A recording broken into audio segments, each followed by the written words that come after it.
சென்னையில் செல்லப்பிராணி வளர்ப்போர் ஆண்டுதோறும் உரிமம் பெற வேண்டும் என மாநகராட்சி தரப்பில் தெரிவிக்கப்பட்டிருக்கிறது. செல்லப்பிராணிகளுக்கு ஆண்டுதோறும் உரிமம் பெற உத்தரவு பிறப்பிக்கப்பட்டிருக்கிறது. லைசென்ஸ் பெற தவறினால் சட்ட நடவடிக்கை எடுக்கப்படும் எனவும் எச்சரிக்கை விடுக்கப்பட்டிருக்கிறது. சென்னையில் செல்லப்பிராணி வளர்ப்போர் ஆண்டுதோறும் உரிமம் பெற வேண்டும் என மாநகராட்சி தரப்பில் தெரிவிக்கப்பட்டிருக்கிறது. இணைய வழியில் உரிமத்தை பெற தவறும் உரிமையாளர்கள் மீது சட்ட நடவடிக்கை எடுக்கப்படும் என்றும் சென்னை மாநகராட்சி தரப்பில் எச்சரிக்கை விடுக்கப்பட்டிருக்கிறது. இதுகுறித்த விவரங்களை செய்தியாளர் வினீஷ் சரவணன் வழங்க கேட்கலாம். வினீஷ், வணக்கம். விவரங்களை சொல்லலாம்.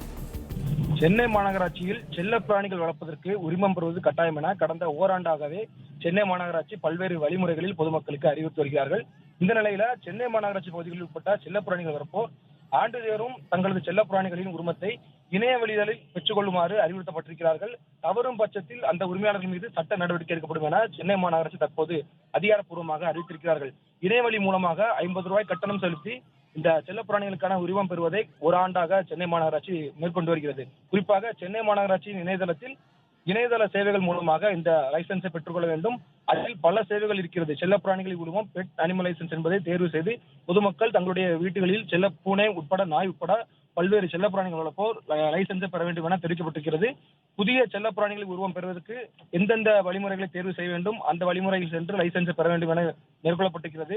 இந்த விவரங்களை சம்பந்தப்பட்ட மண்டல கால்நடை உதவி மருத்துவர் சரிபார்த்து அங்கீகரித்த பின்னர் பதிவு செய்யப்பட்ட அலைபேசி எண்ணிற்கு பணம் செலுத்துவதற்கான குறுஞ்செய்தி அனுப்பப்படும் எனவும் அதன் பிறகு உரிமையாளர்கள் தங்களது சென்னை மாநகராட்சி இணையதள பக்கத்தில் உள்ள இணைய முகப்பு பகுதியில், அதாவது எந்த வழியில் பணத்தை செலுத்த வேண்டும், ஆன்லைன் மூலமாக செலுத்த வேண்டும் என்பது போன்ற வழிமுறை வரும். அதன் பிறகு 50 ரூபாய் செலுத்தி பணத்தை செலுத்த வேண்டும் என தெரிவிக்கப்பட்டிருக்கிறது.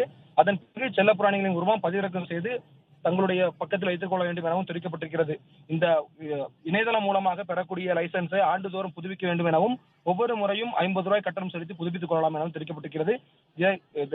இந்த செல்லப்பிராணிகள் வளர்ப்போ தவறும் பட்சத்தில் அந்த உரிமையாளர்கள் மீது சட்ட நடவடிக்கை எடுக்கப்படும் என சென்னை மாநகராட்சி ஆணையர் ராதாகிருஷ்ணன் தன்னுடைய செய்திக்குறிப்பு வாயிலாக தெரிவித்திருக்கிறார்.